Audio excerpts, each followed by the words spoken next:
他说你没有跟女生发生过关系，你怎么知道你不喜欢女的？因为他还要带我去，还要带你去找性工作。他说你尝试了这种跟女人发生性关系的这种美好之后，你就不会再去想跟男人了。大家好，我是阿强。大家好，我是 Luke。Luke，我们俩今天想聊一聊这个第一次出柜的时候，是什么样的一种感受？你还记得你第一次出柜什么时候吗？我第一次出柜应该是比较被动的，在电话里面跟我姐出柜的。但是呢，其实这个话题是她挑起的，不是我主动讲的。对，因为她问我你是不是不喜欢女生啊？那我就顺势而为，就直接回答是，就这样子出柜了。所以当时你说完了以后，你的内心里面什么感受？突然就感觉放松了一样。在我跟她承认之前的1年，她也问过我，但是我没有承认那个时候。所以为什么这一次问你的时候你就敢承认了？就是觉得时机到了。因为在之前也面临了很多的压力啊，就比如家里面催婚呀，比如说亲戚朋友给你介绍对象，你要去联系啊，你要去跟他们聊天呀，这种是非常消耗你的精力啊，慢慢就觉得很累。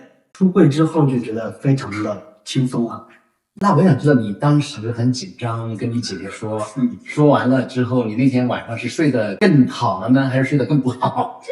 当晚肯定还是有很多的那个不安，因为我跟他讲完之后，他是很痛苦的。那几天他给我打了很多电话，他每次打电话都是哭的。然后呢，他就跟我哥也讲了，你哥的反应是？他就说你这样是不对的呀，你要改呀，你是不是没有跟女生尝试过呀？我高中时候跟女生谈过恋爱，那个时候我姐知道，她说你以前不是跟女生谈过恋爱的吗？我说那就是一个自我发现的一个过程，跟那个女生的这个恋爱过程就证实了我确实不喜欢女的。那是探索的一个。对。然后我刚才讲过，他说你没有跟女生发生过关系，你怎么知道你不喜欢女的？因为他还要带我去，还要带你去找性工作。他说你尝试了这种跟女人发生性关系的这种美好之后，你就不会再去想跟男人了。直男的想法。对。好，那你第一次出柜的经历是什么样子的？我第一次出柜的时候应该是跟我同学，大概是2001年左右吧。我那个同学就问说，我在广州的时候，你跟你那个谁谁谁你们俩的关系我看挺好啊。他其实有点暗示啊。对。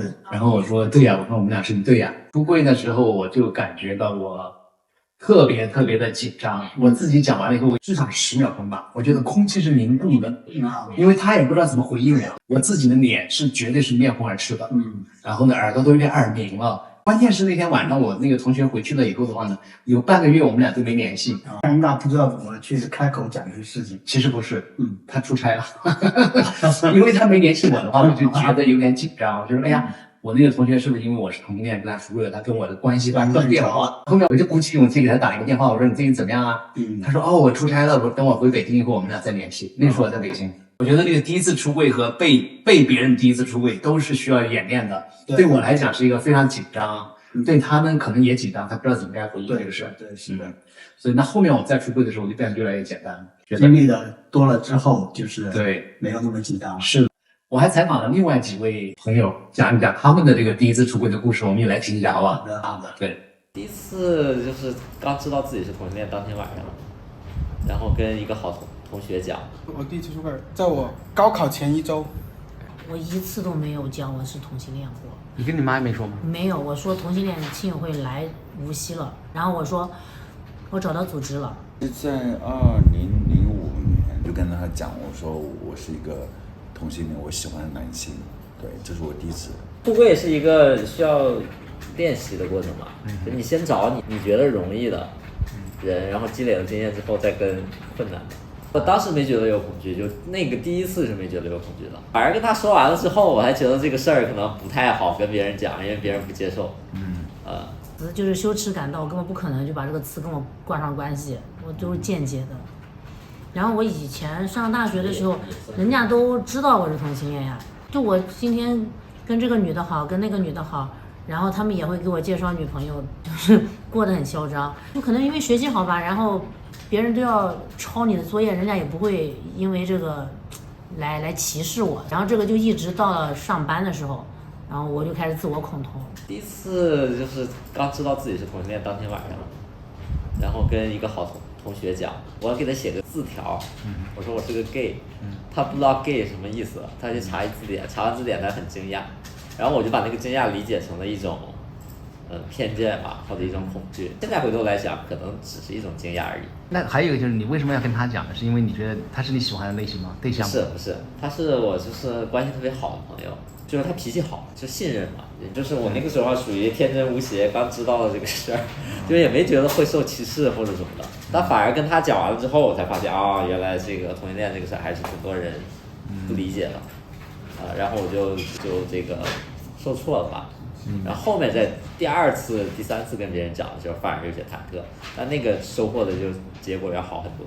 我其实第1次说我是同性恋，还是阿强让我去参加培训的时候跟我说，你去学什么不重要，重要的是你要在你的自我介绍里说你是同性恋，我当时都吓死了。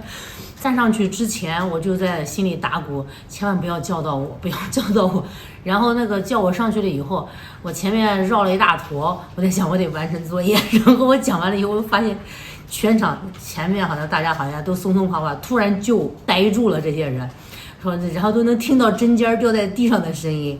然后我看到有的人很吃惊的看着我，然后有的人好像有一种鼓励的吧，但大部分那种鼓励的眼神是女生的，然后异性恋男性比较就是有点恐惧吧，就那种眼神就是呆住的那种感觉。然后我就感觉我交完差了，然后坐下来，坐到我的座位上，然后我这一天不知道怎么度过的。有一个直男，那个光头，我本来是带着比较就是科普的心态跟他们分享同性恋是什么，然后那个人就在小组吃饭的时候，居然就在那里问，那个，不知道有个问题好方不方便问你啊？然后我就感觉好像不太好，然后但我又要克制自己，然后我说你说嘛，然后他就说，你们女的怎么做爱的？然后我现场的我那个小组的组长就突然站出来，他说你这样问很冒犯，别人如果问你跟你老婆怎么做爱，你怎么回答？然后那个话题就结束了。后来我就好感谢这个组长，结果这个组长是个双性恋，他跟我说他出轨了，他是双性恋。你有跟你的亲戚啊什么直接说这个吗？亲戚的话都很后面了，都是我妈说的，具体怎么说我也不知道。后面是我妈跟我妈那边的亲戚就是分别说了我的情况。然后我就发现我爸好像一直不肯跟他的那边亲戚说，然后那个时候我自我认同变好了嘛，大概是前年还是去年的时候，我就跟我大姑说，我说我是同性恋这个事情，然后他说，哎呀，我们早就知道了。我说你怎么知道？我没有跟你讲过。他说你朋友圈都那样了。我就说那你会怎么看嘛？他说我们也都讨论过，你奶奶说你是有福气的人，说就不用考虑什么生孩子、照顾男人这种事情，说你这辈子是享福的。我想我奶奶怎么那么开明？然后我还问他，我说那你怎么不跟我爸说？你们都知道。他说我们要尊重你爸的，你爸那个不告诉我们，我们得假装不知道这件事情。我那时想亲戚们配合的真好。我那时候我大学我还交了一个女朋友，然后后面的话就因为生病休学之后我就有更多的机会接触到就是外面的一些信息，那个时候才慢慢的就是明白自己是一个同性恋。在了解这个事情之后，我就萌生了我必须要跟他分手的一个想法。我跟他讲我要分手，但是我又找不到合理的理由，没有办法，我就跟他讲，我说我是一个同性恋，我喜欢男性，这是我第一次。他表示特别的震惊，他觉得他需要消化一下。第2天他就跟我讲了2个事情一个是他从之前就有过这样的想法，因为跟他睡一张床上的时候，我基本上就是不会触碰他身体。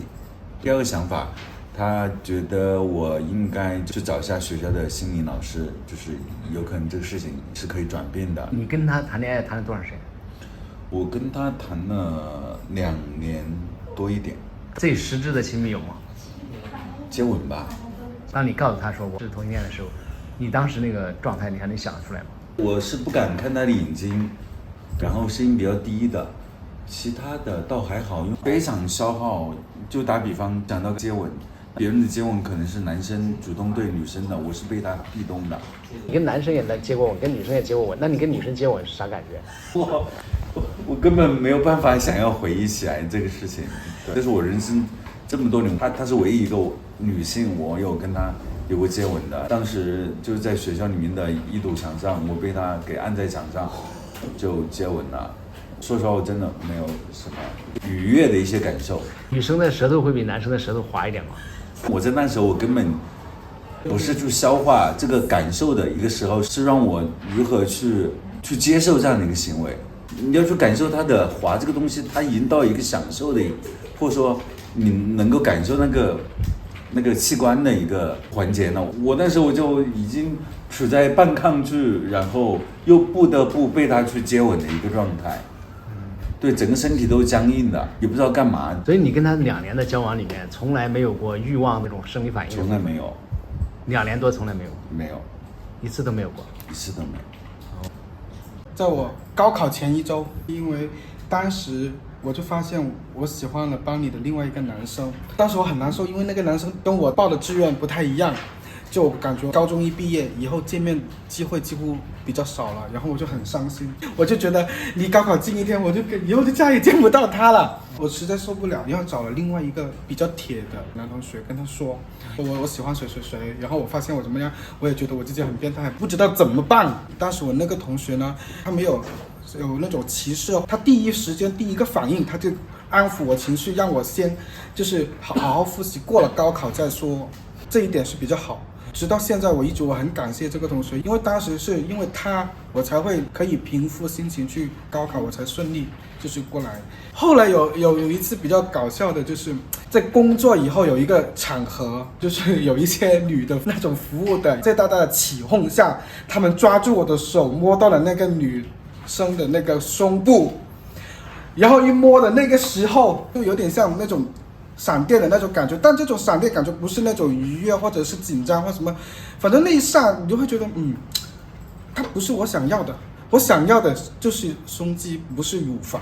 我现在回想跟我去那个性博会摸的那个硅胶的感觉是差不多的，我那一刻我就很确定我就是100%的是一个 gay。 所以现在其实讲同性恋3个字对你挑战已经没那么大了。因为好像你最恐惧的那些眼神呐、或者被冒犯都已经经历过了，你第一次可能不知道怎么面对这种。自从有人就是站出来说了那句话，我就觉得那本该就是应该我去维护我自己的，所以那后面就再也没有了。而且你越坦荡的时候反而你去看那些震惊的表情，你觉得好可惜啊，他们连这都不知道，我就是天使，我要来给你们科普了。